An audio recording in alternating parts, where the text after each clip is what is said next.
Monologue 53, Integration, Priestly Training 6. It is said, and it is so, that there are three natures within that war for the mastery of your soul: the animal, the demonic, and the angelic.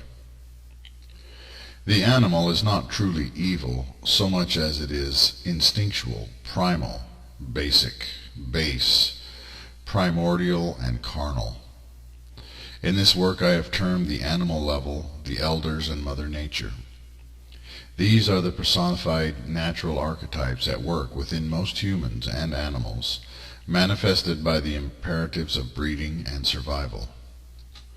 The demonic is true evil, for it is viral, lower than animal, the perversion of the instincts, so that one obsesses not only on domination, but is consumed with violent and cruel impulses, and not only on the need to breed, but obsesses on a constant need for sexual release, without concern for the proper intentions of nature or the sacred marriage of man and woman. This is the level of Babylon and the beast, unchained appetites for sex and aggression. The angelic is conscience, the moral and ethical yearnings and fixations of humanity, the call to altruistic, selfless effort and abstract ideals, and the ability to conceive of something more, something unseen, belief. The angelic is also the very hope and audacity to place faith in ideas, values, and goals that are completely counter-instinctual, or which go against the reasoning of animal consciousness. The demonic and the angelic both war for control of the animal race of mankind, the one willing humanity to unlife, growing the ranks of the shadow race, and the other wishing to lead mankind to illuminated life, growing the ranks of the solar race. The so-called elders and Mother Earth, their faction in things, seeks only to maintain the status quo in perpetual cycles of life, death, and rebirth, keeping the natural earth alive and thriving. The spirit of the earth is host to them all, and her children are of divided loyalty. For some have come to believe that mankind needs to be destroyed.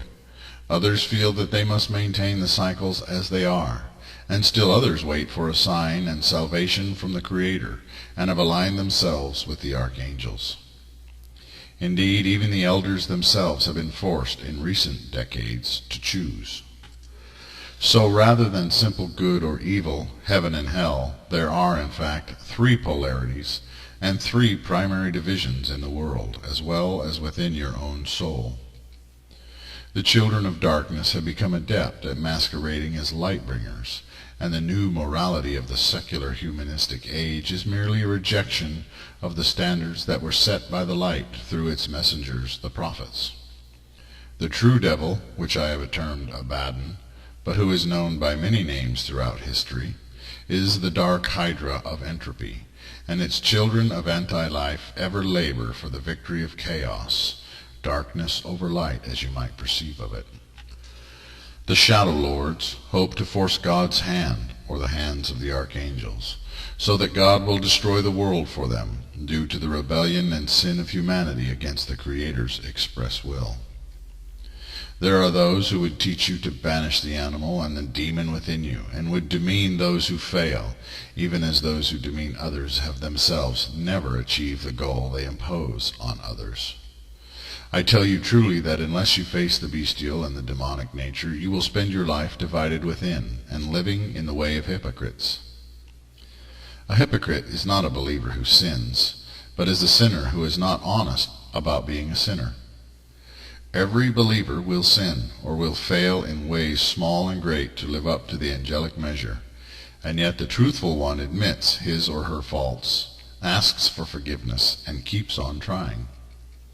Integration involves facing and incorporating different subconscious aspects of your soul in order to become a more authentic and well-rounded person, and in so doing banish ever more hypocrisy and falsehood within yourself. During your time of meditation, going through the normal procedures, you should visualize before you a doorway of swirling violet light. Walk through the doorway and visualize a set of steps spiraling downward into a dim gray haze. Count slowly to 22 as you descend the steps. When you reach 22, what you see will be the first scene of your childhood that comes to mind. There before you, see yourself as a child, at the age and period of your life that comes unbidden into mind. This is the starting point, for in this place at the bottom of the stairs, sift and review memories from your childhood, watching yourself from the outside in, contemplating and facing those things that you may have tried to bury. Again, taking personal responsibility is of utmost importance, yet balance is also required, in that you cannot and should not own or take responsibility for things that were outside of your control. Were you abused or simply corrected, or raised strictly? Were you an unruly and rebellious child? Were you bullied or a bully? Were you abusive to animals, or were you the kind of child who sticks up for animals or for other children? As with all reviews, the goal is not to hate yourself, but to face yourself, accept what was, rather than how you may want to remember the past, and embrace your child self. Forgive yourself as a child, hug yourself as a child, comfort yourself as a child. Channel God's light into yourself as a child, and sit and have entire discussions with yourself as a child. Visualize those you may have harmed as a child and ask their forgiveness. Own your own deeds and words, and then release the negative and allow God's love to cleanse you as if a brilliant, blazing white light. When you have done this at least 10 times, then go to yourself as a child and lead your child by the hand into a place of light, an endless pastoral paradise of tire swings and friendly animals, where perpetual play and boundless frolic are the rule of the timeless day. Release yourself as a child to go in peace and live forever in the realm of eternal youth, so that within you the issues of your childhood may be put to rest. Having freed the child, return to the steps and descend 44 steps instead of 22. It is very important to pray before doing this exercise, and may be wise, for those who have seen much cruelty and evil in their lives, to have someone there as a safety. At any point you have only to call out, "God, save me," and you will shift at once to the light, and then awaken at peace, feeling safe in God's presence. The stairwell now ends in a dark corridor, which splits off in 3 directions, forward, left, and right. The walls are grim gray, embedded with a collage of twisted faces and forms. The light is very dim and has a reddish hue, and before you is a maze of countless levels above and below.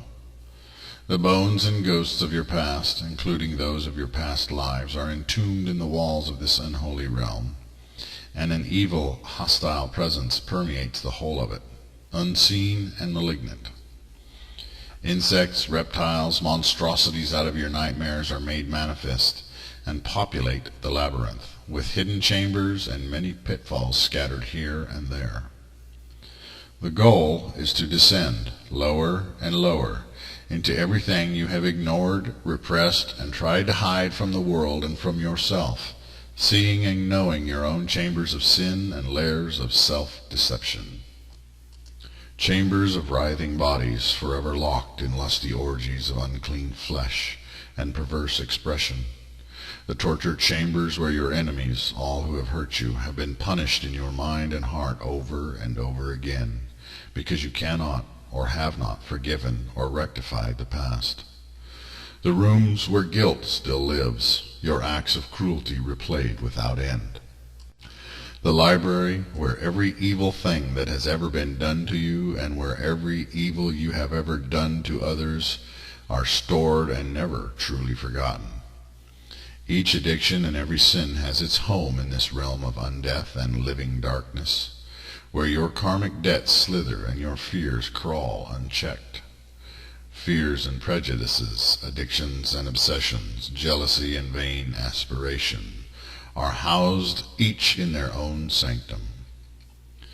Seek the wicked throne, the profane seat, where sits the demon within you, feeding on all your negativity and instigating perpetual want and unending inner torments. The devil within takes what form it will, and yours will wear the mask that most horrifies and terrifies. Phobia personified, all evils convergent in a single image.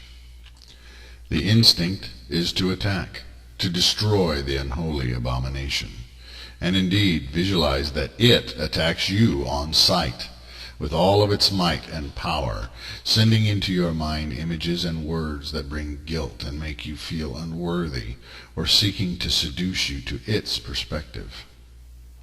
You are not to fight back, but allow the enemy to attack you, rend you, rip you, tear you to pieces, spewing its venomous insults and releasing all its hatred upon you. Say only, I embrace you, I forgive you, I accept you, in God Almighty I love you. Absorb, consume, and engulf the enemy in light and truth. See it for what it is and say, I am that I am, I will be what I will be. I am you, and you are me. Face the inner devil repeatedly. At least 10 times make the journey into your underworld. In your descent, burn out the rooms of guilt, torch the library with holy fire. Transform each crawling and slithering thing into birds and butterflies to fly away, and disperse the revelers with a wooden switch, even as you morph all sexual partners into a single partner, and transform that into the image of your spirit, the soul's mate.